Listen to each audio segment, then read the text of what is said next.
Hello friend. आज हम लेकर आए हैं प्राचीन इतिहास के एमसीक्यू क्वेश्चन। और जितने भी एग्ज़ाम होते हैं सब एग्ज़ामों के लिए ये क्वेश्चन इम्पोर्टेंट हैं, ठीक है नहीं। तो सबसे पहला हमारा क्वेश्चन है, सर्वप्रथम हड़प्पा स्थल की खोज किसने की थी और कब की थी। तो थोड़ा सा मैं आपको इसके बारे में एक जानकारी दे दूँ। जैसे सन 1921 और 22 में, कितने में, सन 1921 और 22 में एक व्यक्ति थे जिनका नाम था sir John Marshall. Sir John Marshall, ठीक है नहीं। इनकी अध्यक्षता में दो व्यक्ति थे, एक हैं राखालदास बनर्जी, ठीक है, और एक हैं दयाराम साहनी, ठीक है ना। कुछ और भी व्यक्ति रहे हैं। तो ये व्यक्ति इनके ही नेतृत्व में किसकी खोज हुई थी। पंजाब प्रांत में है, कहाँ पर स्थित है ये, पंजाब में। और पंजाब में की जगह माउंट गोमरी व लरकाना ज़िला, पंजाब में है ये माउंट गोमरी, माउंट गोमरी। और कौन सा ज़िला, लरकाना ज़िला, ठीक है नहीं। पंजाब में स्थित है माउंट गोमरी, लरकाना ज़िला। यहाँ पर राखालदास बनर्जी और दयाराम साहनी ने हड़प्पा और मोहनजोदड़ो की खोज की।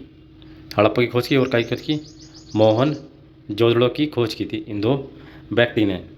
लेकिन जब खुदाई से कुछ अवशेष मिले, उस अवशेष से ये अनुमान लगाया जाता है कि भारत में लगभग 4600 वर्ष पहले कोई ना कोई सभ्यता, उच्च कोटि की सभ्यता रही थी, ठीक है नहीं। तो सबसे पहले किसकी खोज हो गई, हड़प्पा की, ठीक है नहीं। सबसे पहले खोज हुई है हड़प्पा की। बहुत बड़ी सभ्यता रही है ये हड़प्पा की, और इसीलिए इसको हमने कह दिया हड़प्पा सभ्यता। और इस हड़प्पा सभ्यता का विस्तार जो बहुत दूर तक फैला हुआ था, यानी कि सिंधु तक फैला था, सिंधु नदी तक। तो फिर इसे कह दिया सिंधु घाटी की सभ्यता। क्या कह दिया इसे, सिंधु घाटी की सभ्यता, ठीक नहीं। तो हड़प्पा सभ्यता का विस्तार दूर तक फैला था, सिंधु घाटी तक भी फैला था। तो इसलिए हमने कह दिया सिंधु घाटी की सभ्यता, ठीक है नहीं।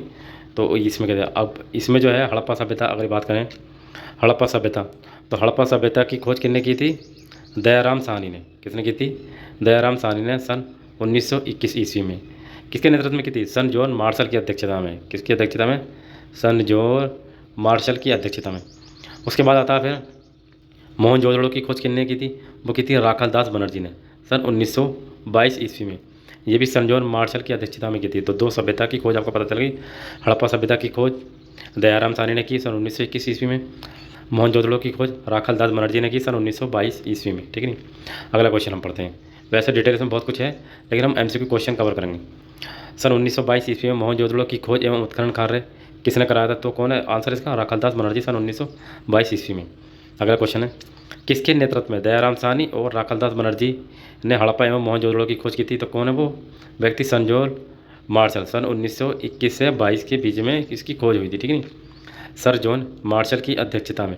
और 4600 वर्ष पुराने पहले के अवशेष मिले हैं। तो ये सभ्यता बहुत बड़ी सभ्यता रही है, ठीक है। अगला आता है आपका क्वेश्चन, सिंधु सभ्यता के समकालीन सभ्यताओं के क्या नाम थे।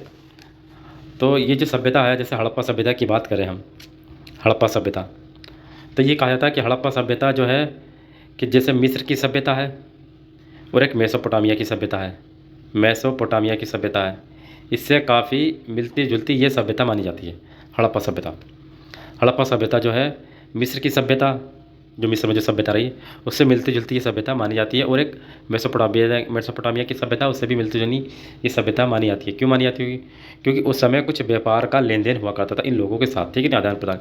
इसलिए कह दिया कि ये सभ्यता इनसे मिली जुली मानी जाती है, ठीक है नहीं। और एक मैकडोनाल्ड, एक व्यक्ति हैं जिनका नाम है मैकडोनाल्ड। क्या नाम है, मैकडोनाल्ड। मैकडोनाल्ड ने क्या कहा, मैकडोनाल्ड ने ये कहा कि जो हड़प्पा सभ्यता है वो क्या, सुमेरियन सभ्यता की बेटी है। किसकी बेटी है, सुमेरियन सभ्यता की बेटी है। किसकी बेटी है, सुमेरियन सभ्यता की बेटी है। क्योंकि उस समय व्यापार का लेन देन हुआ करता था, तो इसलिए कह दिया कि हड़प्पा सभ्यता क्या है, सुमेरियन सभ्यता की बेटी है। किसने कहा, मैकडोनाल्ड ने कहा। फिर एक व्यक्ति और आया जिनका नाम था हाल। इस हाल ने क्या कहा, इस हाल ने कहा कि जो सुमेरियन की जो सभ्यता है वो हड़प्पा सभ्यता से निकली है। जो सुमेरियन की सभ्यता है, सुमेरियन की सभ्यता वो किससे निकली है, हड़प्पा से निकली है। किससे निकली है ये, हड़प्पा से निकली है। तो मैकडोनाल्ड ने कहा कि हड़प्पा सभ्यता सुमेरियन सभ्यता की बेटी है, लेकिन हाल ने कहा कि हड़प्पा सभ्यता है जो सुमेरियन से निकली है। इस तरह कुछ विद्वानों का अलग अलग मत है, लेकिन कुछ विद्वान ये कहते हैं उन्होंने ये बताया कि जो सिंधु सभ्यता है वो मिस्र में मेसोपोटामिया की सभ्यता में सबसे बड़ी सभ्यता मानी जाती है। ठीक है नहीं, समझ में आ गई बात। तो जो हड़प्पा सभ्यता है जिसे हम सिंधु घाटी की सभ्यता कहते हैं, तो ये जो सभ्यता है, चाहे मिस्र की सभ्यता ले लो या मेसोपोटामिया की सभ्यता ले लो, इससे काफ़ी बड़ी सभ्यता मानी जाती है हड़प्पा सभ्यता। ये इस विद्वान ये कहा। तो हमारा क्वेश्चन क्या था? हमारा क्वेश्चन था कि सिंधु घाटी की सभ्यता के समकालीन सभ्यताओं के क्या नाम थे? मेसोपोटामिया की सभ्यता और मिस्र की सभ्यता। ठीक है नहीं, इसी से सही। अगला क्वेश्चन आता है आपका, सिंधु सरस्वती सभ्यता का केंद्र स्थल कहाँ पर है? तो उसका केंद्र स्थल है कालीबंगा। ठीक है नहीं, कालीबंगा। भारत की प्रथम नगरीय सभ्यता कौन सी थी? तो सबसे पहली सभ्यता का विकास किसका हुआ? हड़प्पा सभ्यता का हुआ। हड़प्पा सभ्यता जो दूर तक फैली सिंधु घाटी के क्षेत्र तक, तो वैसे सिंधु घाटी सभ्यता कह दिया, लेकिन प्रथम कहेंगे तो हड़प्पा सभ्यता कहेंगे। और हड़प्पा सभ्यता के इसके कई सारे नाम हैं, जैसे हड़प्पा सभ्यता हो गया, फिर दूसरा हो गया सिंधु घाटी की सभ्यता, सिंधु घाटी की सभ्यता, और सरस्वती तक फैली है तो इसे सिंधु सरस्वती सभ्यता भी कहते हैं। क्या कहते हैं? सिंधु सरस्वती सभ्यता, सिंधु सरस्वती सभ्यता, ये तीनों ही नाम एक ही हैं, सिंधु सभ्यता। ठीक है नहीं। और सिंधु सभ्यता में इसको हम क्या बोलते हैं? कांस्य युगीन सभ्यता भी कहते हैं, कांस्य युगीन, कांस्य युगीन सभ्यता भी कहते हैं, क्योंकि इस सभ्यता में तांबा एवं टिन का प्रयोग किया गया था, और इसीलिए हम कहते हैं इसको कांसा, तांबा प्लस टिन का प्रयोग किया गया था, इन दोनों से मिलकर बना था कांस्य। ठीक है नहीं, तो इसलिए हम कहते हैं कांस्य युगीन सभ्यता। ठीक है नहीं। चलिए अगला क्वेश्चन आपका हड़प्पा जो सभ्यता है आप किस नदी के किनारे स्थित है? और रावी नदी के बाएं तट पर स्थित है। ठीक है नहीं। अगला है कांस्य का सर्वप्रथम प्रयोग से किस सभ्यता के लोगों द्वारा किया गया था? तो ये कौन सी सभ्यता थी? सेंदप, यानी कि सिंधु घाटी की सभ्यता या हड़प्पा सभ्यता। ठीक है। हड़प्पा सभ्यता के निवासियों द्वारा कौन सी धातु का प्रयोग किया गया था? तो तांबा, मैंने आपको बताया, तांबा और टिन, इन दोनों को मिलाकर क्या बनता? कांसा। तो ये कैसी सभ्यता होगी? कांस्य युगीन सभ्यता हुई हड़प्पा सभ्यता। ठीक है नहीं। अगला क्वेश्चन आता है आपका, हड़प्पा सभ्यता के संदर्भ में जानकारी प्राप्त करना एकमात्र साधन कौन था? तो एकमात्र साधन कौन था? सन 1921 और 22 में कौन थे? सन जोर मार्शल। ठीक है, इन्हीं की अध्यक्षता में पुरातत्व खुदाई की गई थी और उन्हीं के द्वारा हड़प्पा स्थल की खोज हुई थी। तो किस आधार पर हुई थी? पुरातात्विक सामग्री के आधार पर। ठीक है। अब बता, सेंदप सभ्यता को किस कालखंड के अंतर्गत रखा जाता है? तो एक आता प्राग ऐतिहासिक काल, ठीक है, फिर दूसरा आता आदि ऐतिहासिक काल, फिर तीसरा आता ऐतिहासिक काल। ठीक है नहीं, ये तीन काल हैं। तो प्राग ऐतिहासिक काल एक ऐसा काल है जिसमें लिपि का बिल्कुल ज्ञान नहीं था, ना ही इसको पढ़ा जा सका। ठीक है नहीं। फिर आता आदि ऐतिहासिक काल, ये ऐसा था इसमें लिपि का ज्ञान तो हो गया था, जैसे कोई गेंडे का चित्र, शेर का चित्र, इस तरीके के चित्र तो हो गए, लेकिन इनको पढ़ा नहीं जा सका। ये आदि ऐतिहासिक काल था, और इसी काल में हड़प्पा सभ्यता, सिंधु घाटी सभ्यता विकसित हुई थी। और ऐतिहासिक काल एक ऐसा काल था जिसमें लिपि को पढ़ा भी गया, समझा भी गया, सब कुछ उपयोग किया गया। तो ये मैंने आपको बता दिया। ठीक है। अगला आता है आपका क्वेश्चन, सर्वप्रथम किसके विवरण से सिंधु सभ्यता के विषय में ज्ञान प्राप्त होता है? तो जो सिंधु सभ्यता का जो सबसे पहला आवास है सर्वप्रथम 1826 में चार्ल्स मैसन, क्या नाम था उनका व्यक्ति का? चार्ल्स मैसन, ये एक अंग्रेज थे और इन्होंने हड़प्पा स्थल से बड़ी संख्या में ईंटों को प्राप्त किया था। हड़प्पा से इन्होंने क्या करा था? बहुत बड़ी संख्या में ईंटें मिली इन्हें, ईंटें। ठीक है नहीं, ईंटें सबसे पहले। फिर आता अगला, हड़प्पा का उत्खनन, यानी कि उत्खनन कराने वाले प्रथम पुरातत्वविद कौन थे जो इसके महत्व को नहीं समझ पाए थे? तो सबसे पहले थे कौन थे? Alexander Cunningham. क्या नाम है इनका? Alexander Cunningham. इन्होंने क्या किया था? ये पहले पुरातत्वविद थे अलेक्जेंडर कनिंघम। इन्होंने क्या करा? इन्होंने जब खुदाई की तो वे इसको समझ पहने में असमर्थ रहे थे। और ये बात है सन 1853 से लेकर के सन 1873 तक की बात है। सर्वप्रथम अलेक्जेंडर कनिंघम, इन्होंने हड़प्पा क्षेत्र का अन्वेक्षण यानी पुनरीक्षण किया था, और करने के बाद ये इसके महत्व को नहीं समझ पाए, और यहाँ से इन्होंने अलेक्जेंडर कनिंघम को वृषभ यानी कि बैल की एक मोहर मिली है इनको, बैल की एक मोहर मिली। ठीक है नहीं, अलेक्जेंडर कनिंघम को।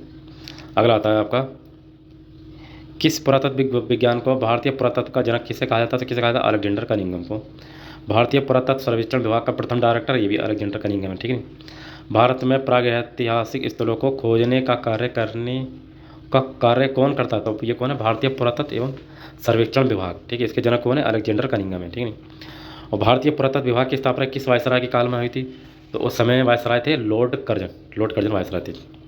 एक नई सभ्यता, सिंधु घाटी की सभ्यता की खोज की घोषणा किसने की थी? तो किसने की थी? सन जोल मार्शल ने सन 1924 ईस्वी में इसकी खोज की थी। ठीक है नहीं, सन जोल मार्शल ने। अगला क्वेश्चन आता है आपका, किसने कहा था कि किसने कहा था कि सेंदब निवासियों ने नगरीय सभ्यता मेसोपोटामिया से सीखा है? तो ये किसने कहा था? व्हीलर ने कहा था, व्हीलर महोदय ने। व्हीलर महोदय ने क्या कहा? इन्होंने ये कहा कि जो सेंदब वासी हैं, तो जो सिंधु घाटी की जो सभ्यता है वो सुमेरियन सभ्यता का उपनिवेश था। इन्होंने बताया कि मोहनजोदड़ो से जो आपके अन्नागार मिले हैं, ठीक है नहीं, अन्नागार मिले हैं, और लकड़ी के क्षेत्रों का प्रयोग किया गया है, कच्ची ईंटों के भवन मिले हैं। तो इस प्रकार जैसे ईंटें मिली हैं, कच्ची ईंटें मिली हैं और भवन मिले हैं, तो इस प्रकार के जो भवन है वो कहाँ पर प्रयोग किए होते थे?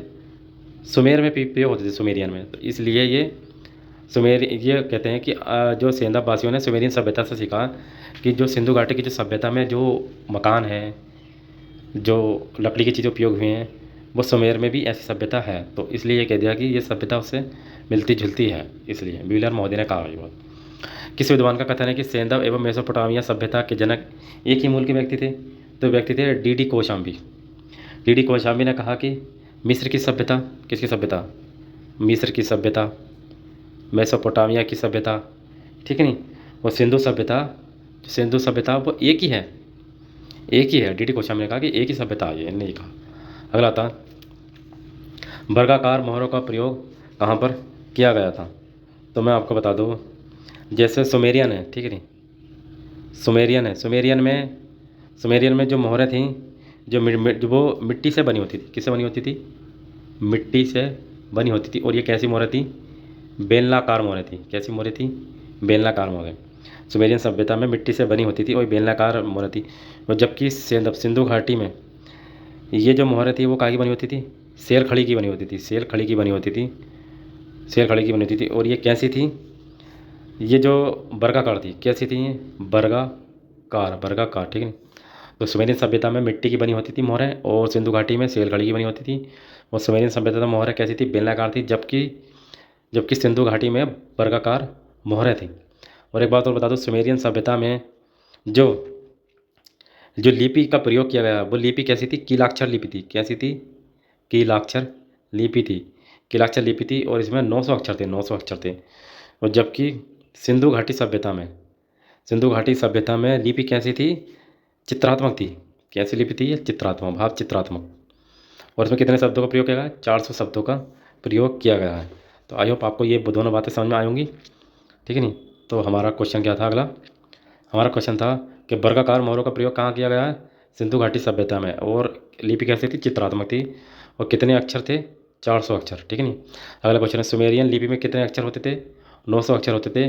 और ये कैसी मिट्टी से बनी होती थी? और मोहरें कैसी थी? बेलनाकार मोहरें थी, ठीक है नहीं। किस हड़प्पा एवं मोहनजोदड़ो को विस्तृत साम्राज्य की राजधानी बताया? तो ये अंग्रेज थे कौन? स्टुअर्ट पिगट ने कहा कि हड़प्पा एवं मोहनजोदड़ो को जुड़वा राजधानी बताया। क्या बताया ना? जुड़वा राजधानी। अगला क्वेश्चन, सिंधु क्षेत्र में आने वाली प्रथम प्रजाति कौन थी? सिंधु क्षेत्र में आने वाली प्रथम प्रजाति कौन सी मानी जाती है? तो सबसे पहले जो प्रजाति आई है वह है प्रोटो ऑस्ट्रेलॉइड, ठीक नहीं। पहली प्रजाति प्रोटो ऑस्ट्रेलॉइड, इसे काकेशियन भी कहते हैं। क्या कहते हैं इसको?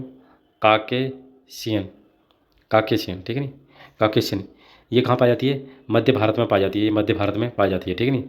दूसरी प्रजाति आई आपकी, आई भूमध्य सागरीय, जिसको हम बोलते हैं मेडिटेरियन भूमध्य सागरीय, ठीक है, भूमध्य सागरीय। तीसरी प्रजाति आई आपकी मंगोलियन। कौन सी? मंगोलियन, ठीक है नहीं, मंगोलियन। ये कहाँ पाई जाती है? उप हिमालय में पाई जाती है। चौथी आई आपकी अल्पाइन, अल्पाइन जो है मोहनजोदड़ो के जो निवासी अल्पाइन, ठीक है नहीं, ये 4 प्रजाति है। और मोहनजोदड़ो के जो निवासी थे अधिकतर वो कहाँ से थे? भूमध्य सागरीय से निवासी थे मोहनजोदड़ो के। तो इसका पहला आंसर कौन सा हो गया? प्रोटो ऑस्ट्रेलॉइड प्रथम, ठीक है नहीं। अगला क्वेश्चन था, हड़प्पा सभ्यता के काल का निर्धारण सर्वप्रथम किसने किया था? सन जोल मार्शल ने किया था। ये मैंने आपको बता दिया। सन 1921 से 22 तक थी। सबसे ज़्यादा सेंधव स्थलों का संकेतन कहाँ पर पाया जाता है? हावड़ा पाठ में, ठीक है। लेखन कला की उचित प्रणाली विकसित करने वाली सर्वप्रथम प्राचीन सभ्यता कौन सी थी? सुमेरियन की सभ्यता थी, सबसे बढ़िया, ठीक है। सुमेरियन सभ्यता में कौन सी लिपि प्रचलित हुई है? कीलाक्षर लिपि प्रचलित हुई। जबकि सिंधु घाटी सभ्यता में भाव चित्रात्मक, ठीक है। सुमेरियन सभ्यता में किस प्रकार की मोहर है? बेलनाकारी, मैंने आपको बता दिया। और जबकि हड़प्पा सभ्यता में जो मोहर है कौन सी थी? वर्गाकार। सेंदप सभ्यता की नगर योजना पद्धति सुमेरियन सभ्यता की तुलना में कैसी थी? जो सिंधु घाटी की जो सभ्यता है वो सुमेरियन सभ्यता से कैसी थी? तो सिंधु घाटी की जो नगर योजना की जो पद्धति है वो कैसी थी? नियोजित एवं कैसी थी? व्यवस्थित थी, ठीक है नहीं? नियोजित व्यवस्थित थी, जबकि सुमेरियन सभ्यता की पद्धति कैसी थी? अव्यवस्थित थी। अव्यवस्थित थी, ठीक है नहीं? सुमेरियन की व्यवस्था कैसी थी? अव्यवस्थित थी। और सिंधु घाटी की कैसी होगी? नियोजित एवं व्यवस्थित हो गई, ठीक है नहीं? ये मैंने आपको बता दिया, ठीक है। और सिंधु सभ्यता की जो जल निकासी है वो बहुत ही अच्छी थी और बहुत अच्छी व्यवस्था थी सिंधु घाटी सभ्यता में। अगला आता है सेंदप लिपि किस प्रकार की थी? तो भाव चित्रात्मक थी, मैंने आपको पढ़ा दिया आगे। अगला आता है भव्य कब्रों के अवशेष कहाँ से मिलते हैं? तो जो भव्य जो कब्रों के अवशेष हैं वो सुमेरियन एवं मिस्र की सभ्यता से मिलते हैं। सुमेरियन एवं मिस्र यानी मेसोपोटामिया की सभ्यता से मिलते हैं। और सिंधु घाटी सभ्यता में इसका अभाव मिलता है, वहाँ पर इतना नहीं मिलते। और सिंधु घाटी सभ्यता को किस धातु का ज्ञान नहीं था? वो लोहे का ज्ञान नहीं था। लोहे का ज्ञान वैदिक काल में माना जाएगा, इसमें लोहे का ज्ञान बिल्कुल नहीं था। तो ये प्राचीन इतिहास के कुछ क्वेश्चन थे, हम शुरू से इसको कवर कर रहे हैं। फिर इसके बाद हम नेक्स्ट लेक्चर कवर करेंगे और MCQ क्वेश्चन हम कवर करेंगे आगे भी। और आई होप समझ में आया होगा।